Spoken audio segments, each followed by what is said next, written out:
হে রব্বুল আলামিন, আমি এক হতভাগা স্বামী, আমি স্ত্রীর জন্য হয়েছি তোমার দরবারে।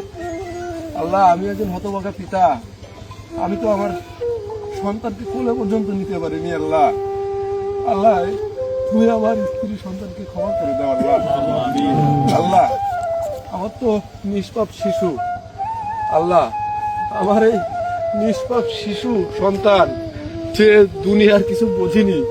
আল্লাহ, ও তো দুনিয়ার কোনো কিছু পাপ করেনি।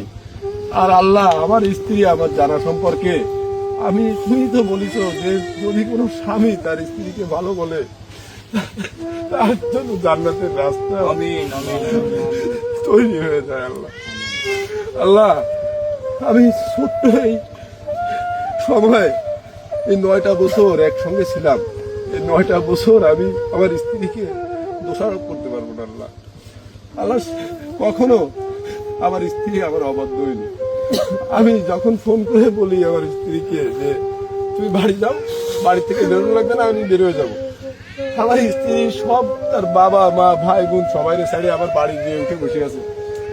তার বাড়ির থেকে বললেও সে আসেনি, কারণ তারা আমার স্বামী যেদিন বলবে সেদিন আমি চলে আসবো।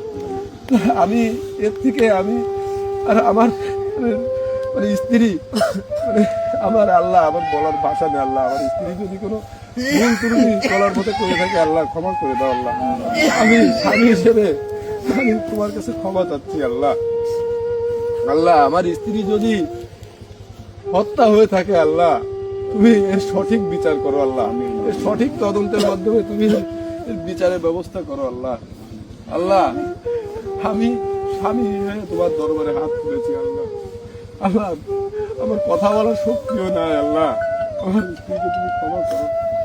আমি